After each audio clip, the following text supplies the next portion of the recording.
ही अत्यंत आनंदाची गोष्ट आहे की महाराष्ट्राने एफडीआयचे थेट परकीय गुंतवणुकीचे सगळे रेकॉर्ड तोडलेले आहेत आणि यावर्षी एकूण देशात आलेल्या गुंतवणुकीच्या 52% गुंतवणूक एकट्या महाराष्ट्रात आली आहे.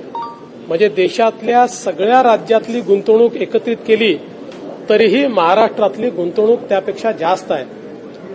आपल्याला कल्पना आहे की 2021 साली महाराष्ट्र गुंतवणुकीत मागे गेला होता. 14 ते 19 आम्ही तो पहिल्या क्रमांकावर ठेवला होता. मग गुजरात आणि कर्नाटक पुढे गेलं होतं.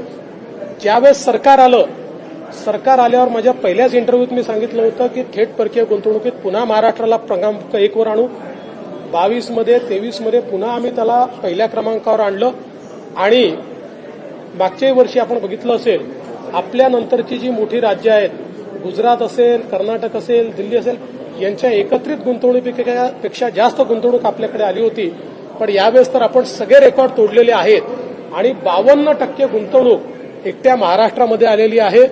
मला असं वाटतं की जे लोक नरेटिव्ह तयार करण्याचा प्रयत्न करत होते महाराष्ट्रातनं उद्योग बाहेर चालले आहेत, महाराष्ट्रात हे होत आहेत ते होत आहे, आज या आकड्याने त्यांना पूर्णपणे उत्तर मिळालेलं आहे.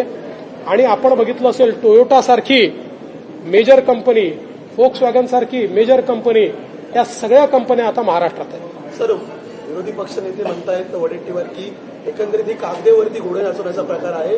गुजरात आहे तो आघाडीवर दिसतोय आणि गुन्हेगारीमध्ये महाराष्ट्र आघाडीवर आहे. असं आहे की वडेट्टीवार आणि काँग्रेस यांना गुजरातचंच गुणगान गाण्यामध्ये अधिक रस आहे.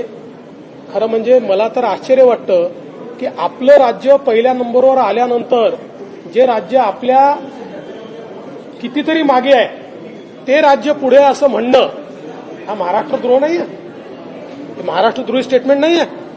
त्याच्यामुळे त्यांनी तर ठीक आहे सरकार कोणाचंही असो आपलं राज्य पुढे गेलं आहे याचा आनंद त्यांनी मान्य केला पाहिजे.